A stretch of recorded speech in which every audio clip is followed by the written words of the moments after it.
Hello everyone, hope you all are doing great. तो आज मैं आप सभी के साथ एक अच्छी सी लीगल वैकेंसी है जो आपके साथ शेयर करने वाली हूँ। Ministry of law and justice में डिपार्टमेंट ऑफ लीगल अफेयर्स में यहाँ पर यह जो वैकेंसी है वह अपडेट करी गई है।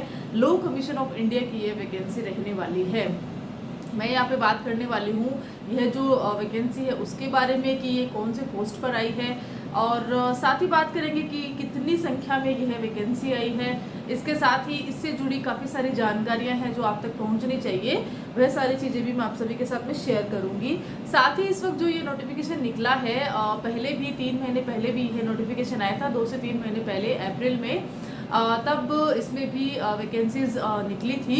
अब यहाँ पर उसको भी लिंकअप किया गया है। लिंक कैसे किया गया है कि जब वहाँ पर वैकेंसीज निकली थी और हो सकता है आप में से किसी ने वहाँ पे वैकेंसीज को जो है वहाँ पे अपनी फॉर्म फिल किए होंगे। उसके बाद में अगर आप वही वैकेंसीज के फॉर्म जो है, अगर आप वही सेम डिपार्टमेंट है, सेम पोस्ट है, ठीक है, तो अभी वापस यहाँ पे ये निकली है। तो अगर आपने पहले इस फॉर्म को फिल किया हुआ है 15 जब अप्रैल में किया था, तो अभी अगर आप इसको फिल करना चाहते हैं तो ऐसा नहीं कि आपने पहले कर दिया है, अभी आपको फिर से करना पड़ेगा, रिन्यू आपको करना पड़ेगा, पूरा एकदम फ्रेश फॉर्म यहाँ पे आपका दिखाना पड़ेगा। तो ऐसा कुछ है यहाँ पे। मैं आगे वीडियो में इसके बारे में चर्चा कर दूंगी।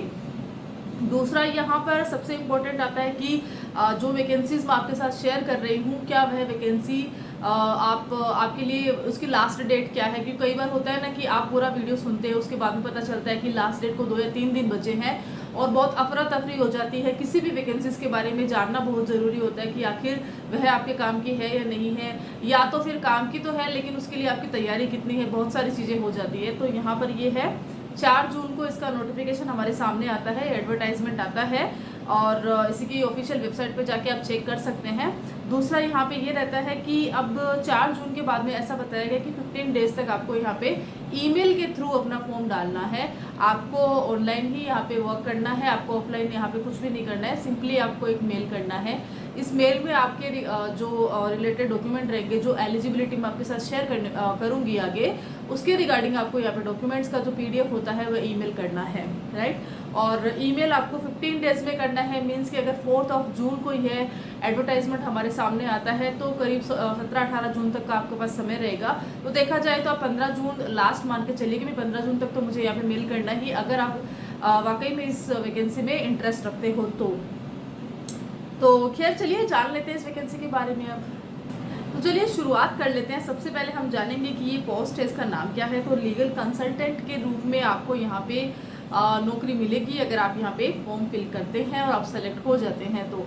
अच्छा, आप सेलेक्ट हो जाएंगे, लेकिन सिलेक्शन प्रोसेस क्या रहेगा वह भी क्वेश्चन आ रहा है। इसके लिए आपकी उम्र क्या चाहिए होगी, आप में योग्यता क्या होनी चाहिए, ये भी क्वेश्चन है।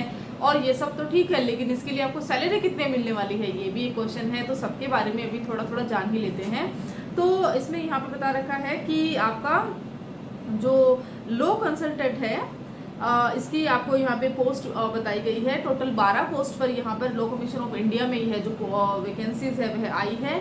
इसमें मेनली रहता क्या है कि आपकी ड्यूटी क्या रहेगी ना, तो ड्यूटी इसमें रहती है ना कि आपको रिसर्च आना चाहिए। भाई रिसर्चिंग आपका अच्छा होना चाहिए, तो रिसर्च प्लस डॉक्यूमेंटेशन आपका अच्छा होना चाहिए। यहाँ पे उसकी स्किल आप में होनी चाहिए, बेसिकली यही है। और लोकेशन अगर बताते हैं कि भाई कल को अगर आपकी नौकरी लग ही गई है, सिलेक्शन आपका हो ही गया है, तो आपको यहाँ पे कहाँ पर काम करना पड़ेगा। तो इसका है कि लोक नायक भवन है, Khan market, new Delhi. Yes, यहाँ पर आपका लोकेशन न्यू दिल्ली में रहने वाला है। अब बात कर लेते हैं क्वालिफिकेशन की। तो क्वालिफिकेशन में यहाँ पे LLB बता रखा है। उसके अलावा कम्युनिकेशंस आपका अच्छा होना चाहिए, जैसे कि लैंग्वेज मेनली यहाँ पे ज़्यादा वर्क करती है, क्योंकि यहाँ पे आपको ड्राफ्टिंग का रहता है, रिसर्च का रहता है, सारा कुछ रहता है, डॉक्यूमेंटेशन का रहता है। तो आपका लैंग्वेज जो है ऑफ कोर्स वह बेटर होना चाहिए। आपका जो बोलने का तरीका है, आपका कम्युनिकेशन स्किल है, आपका लिखने का है ना, इन सब पे आपका वर्क अच्छा होना चाहिए। साथ ही आपकी रिसर्च स्किल आपकी यहाँ पे देखी जाएगी, उसके रिगार्डिंग आपकी योग्यता होनी चाहिए। साथ ही कंप्यूटर नॉलेज आपको होना चाहिए, क्योंकि देखिए कंप्यूटर में ही PPT आप बनाते हैं, या तो आप एक्सेल का वर्क करते हैं, PDF वर्क करते हैं, रिसर्च वर्क करते हैं, राइट। तो ये सारा आपको आना ही चाहिए। तो बेसिक जो कंप्यूटर नीड्स होती है, आई थिंक वह बेसिक आना ही चाहिए, और वही यहाँ पे क्वालिफिकेशन मांगी भी गई है। बात कर लेते हैं एज की। तो एज यहाँ पे क्या रहने वाली है, तो 32 ईयर यहाँ पे बताई गई है। 30 अप्रैल से पहले अगर आपकी एज 32 हो गई है, उससे ज़्यादा नहीं होनी चाहिए, तभी आप यहाँ पे ये फॉर्म फिल कर सकते हैं।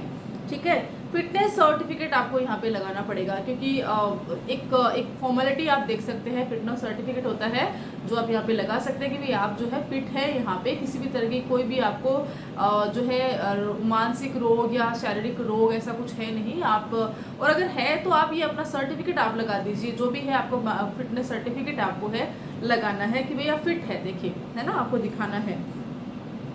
अच्छा, यहाँ पे डिज़ायरेबल भी मांगा गया है। डिज़ायरेबल में क्या मांगा गया है कि अगर आपने जो है एलएलएम करके रखी है और अगर आपने कोई रिसर्च वर्क किया है, हो सकता है ना कि अगर आपने मास्टर्स किया हो, देखिए एलएलएम तो कर ही लेना चाहिए अगर आपके पास समय रहता है, आपने एलएलबी कंप्लीट कर ली है, अगर आप लिटिगेशन में जा रहे हैं तो साइड बाय साइड आप जो है अपनी एलएलएम की डिग्री के लिए भी अपनी पढ़ाई स्टार्ट रखिए, क्योंकि अगर आप एलएलएम करते हैं तो बहुत सारी जॉब ऐसी होती है जहाँ पे डायरेक्ट एलएलएम भी मांगते हैं, और डिज़ायरेबल में तो बहुत जगह पे आपको एलएलएम मिल ही जाएगी, जो कि एक होता है ना कि फ्रेश जॉब जो होती है ना कि एलएलबी फ्रेश या फ्रेशर्स के लिए जॉब होती है, वहाँ पर डिज़ायरेबल में भी मांगा जाता है। तो कितना अच्छा ऑप्शन आपके पास रहता है कि आपके पास में ये एडिशनल जो डिग्री है आपने लगाई है, तो कहीं ना कहीं सिलेक्शन प्रोसेस में आपको वहाँ पे हेल्प मिलती है, सपोर्ट मिलता है, तो आपको कर ही लेना चाहिए अगर आप नौकरी के लिए आ रहे हैं। बाकी यस, एलएलएम के अपने कुछ अलग फ़ायदे हैं।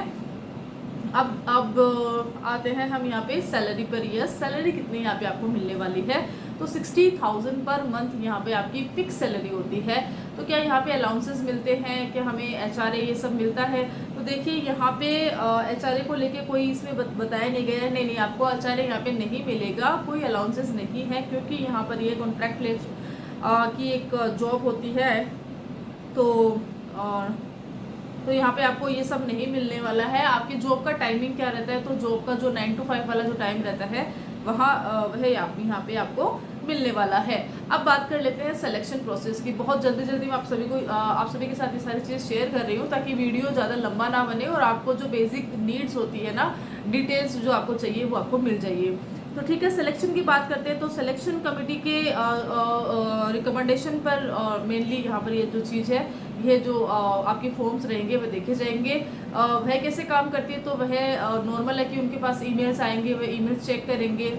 अब उसके बाद में हर एक ईमेल में देखेंगे कि हाँ योग्यता के आधार पे, डिज़ायरेबल के आधार पे, रिसर्च स्किल के आधार पे, एडिशनल रिसर्च अगर आपने कर रखा है वहाँ पर अगर आपने कुछ सर्टिफिकेट लगाया उसके आधार पे जो पोस्ट है वह आपको दी जाएगी। तो स्क्रूटनी करी जाती है आपके फॉर्म्स की, और स्क्रूटनी के बाद में आपको कॉल किया जाता है, इंटरव्यू कॉल भी हो सकता है, वहाँ पर आपका जो है सिलेक्शन तय किया जाता है।